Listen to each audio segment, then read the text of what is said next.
Guys, welcome to today's video. I actually have already finished the donuts now, and I don't usually film my intro at the end of the video. I actually usually film it before I even bake anything, but I was really worried this time that these wouldn't turn out. And this was also my first time making a yeast dough from scratch, so I'm actually really happy with the way that they turned out.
I did actually check this before I went to bed last night because it was sitting in the fridge for about an hour before I went to bed. So this is what mine looks like fully risen, and as you can see, it's literally exploding from the bowl. And I don't know if it's hard to tell, but this is a pretty big bowl. Okay, so our first step in actually making these donuts is to roll this out to about a 1/4 inch thick. And then once we get this rolled out to a 1/4 inch thick, we're gonna cut out the donuts, which I actually have a donut cookie cutter, but you can obviously just use a regular circle cookie cutter. And then if you do want the Timbits, you can still just use another smaller cookie cutter. That's basically all this is. It's just tied into one. I forget where I got this. I think I want to say Winners or HomeSense. The only thing I am a little bit worried about with this cookie cutter is it looks small. I'm sure it'll be fine. Once I cut the donuts out, then they'll expand a bit again. This is just a closer look at the cookie cutter. It just has a handle, but it's just this smaller circle built into the bigger circle. Again, you can just use a regular circle cookie cutter and then a smaller one to get the same effect. I am gonna flour my surface a little bit before I roll this out, just because I don't want it to stick. Not a lot though, because you don't want to add extra flour to the mixture and toughen up the dough. So I'm gonna flip this out of the bowl now, get rolling, and then we'll see how many donuts I can get out of this.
Okay, all the donuts are cut, and these actually are already starting to look a little bit puffier than when I first cut them. I'm gonna let them sit for a solid hour though, before I start frying them up or anything, and the Timbits even look pretty fluffy too. It's been an hour, and I don't know if you guys can tell, but they actually are a lot puffier than they were an hour ago. I'm just heating up this vegetable oil in a small pot up to 375 degrees. Only take about a minute on each side to cook.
made 2 dozen. It made 23, but there were Timbits too. I've never ever tried to decorate an extravagant type of donut, like more than just sprinkles or something. So this mold obviously just has a bunch of seashells on it, and I think I'm gonna go for this one. I'm just gonna use white fondant to make a bunch of little seashells. We're going for a summer theme here. And I found these sprinkles downstairs. I have so many sprinkles. I have an insane amount of sprinkles, but for a while there, I was collecting these kind of, I don't know what you would call them, but there's 3 different compartments, and yeah, I do kind of like how you can choose a color and then there's like 3 different styles of sprinkles. First thing that we're gonna start off by doing is making this glaze, because I have to glaze all these donuts first. And we're gonna go with like a blue teal color to kind of give that like beachy ocean summer theme. And then I'm gonna directly put all of the brown sugar and sprinkles on right away when the glaze is still kind of wet for it to stick to it. And then I'll top them off with my little seashells.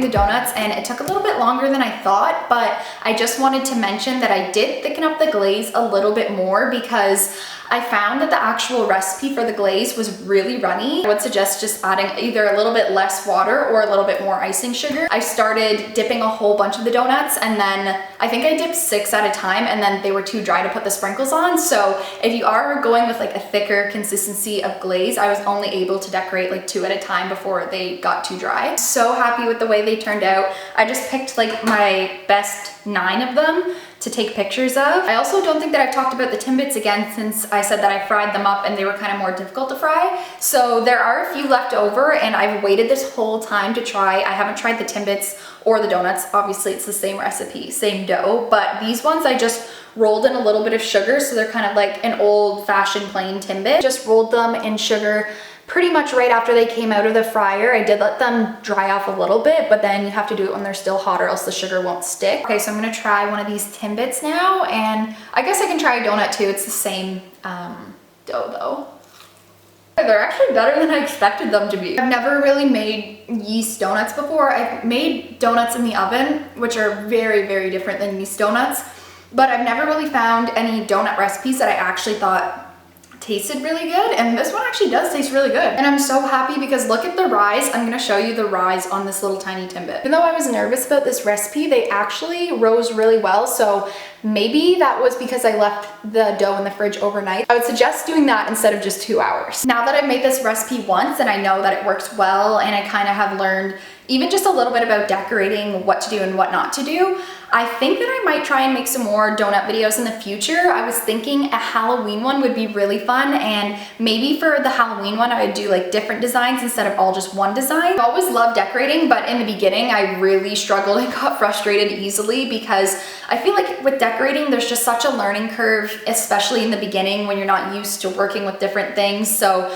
I used to focus a lot of my time and energy on just trying out new recipes and trying out different flavors, and that was my absolute favorite thing, was to make new recipes and like just try the new flavors and see if they actually tasted good or if I like the way that they taste. I'm rambling now. This is getting to be a very long explanation, but basically I'm trying to do a lot more stuff than just cakes on my channel now. That's about it for this video though. Thank you guys so much for watching, and I'll see you next time.